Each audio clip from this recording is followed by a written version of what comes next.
আসসালামু আলাইকুম রহমতুল্লাহ। আজকে আমাদের জন্য একটা স্মরণীয় মুহূর্ত, স্মরণীয় দিন। হাইওয়ে পুলিশ একটা যুগান্তকারী পদক্ষেপ আজকে বাস্তবায়ন করতে যাচ্ছে।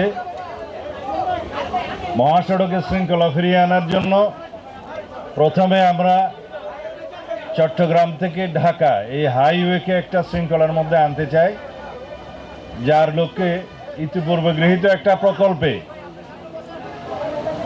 আমরা কার্যক্রম শুরু করেছি, যেখানে এই মহাসড়কে 490টি পিলারে ক্যামেরা, অটোমেটিক ক্যামেরা এবং এআই জেনারেটেড ফাইন সিস্টেমের আমরা ইন্ট্রোডিউস করেছি, যাতে কেউ স্পিড ব্রেক করলে, স্পিড লিমিট ক্রস করলে এবং ট্রাফিক আইন ভঙ্গ করলে, উল্টা পথে যাত্রা করলে, ওভারটেকিং করলে, যে কোনোভাবেই হোক, যেখানে সাইন সিগন্যাল দেওয়া আছে সেটা অমান্য করলে তার উপরে ফাইন আরোপ করা হবে। অটোমেটিক্যালি এটা বিআরটি এর কাছে চলে যাবে এবং টেলিফোনিক মেসেজের মাধ্যমে সে গাড়ির মালিকের কাছে, যার নামে রেজিস্ট্রেশন, তার কাছে সেই মেসেজ পৌঁছে যাবে। 32 ইঞ্চি জেভিকো টিভি এখন মাত্র 15,000 টাকায়, সাথে পাচ্ছেন 3 বছরের প্যানেল ওয়ারেন্টি। ইচ্ছা করলে মোবাইল সিস্টেমে, মনিটরি মোবাইল ফিনান্সিয়াল সিস্টেমের মাধ্যমে গাড়ির মালিক সেই ফাইন আদায় করতে পারবেন। সেটা একবার, দুইবার, তিনবার হলে তারপরে রেজিস্ট্রেশন ক্যান্সেল হবে কিনা সেটা বিআরটি এর আইন অনুযায়ী হবে।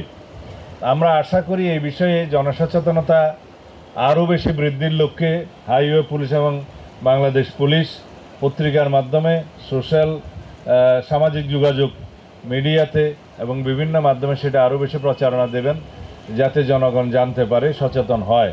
আশা করি এই উদ্যোগের ফলে আমাদের একটা যুগান্তকারী পরিবর্তন সড়ক শৃঙ্খলার মধ্যে আসবে।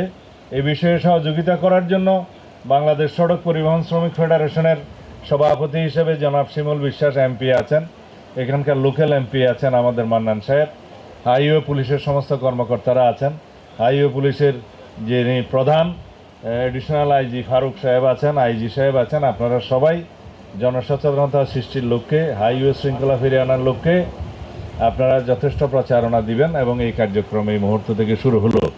মালিক ফেডারেশনের সভাপতি আছে, সেক্রেটারি আছে, দুঃখিত আমি বেশি দূরে দাঁড়াতে খেয়াল করিনি।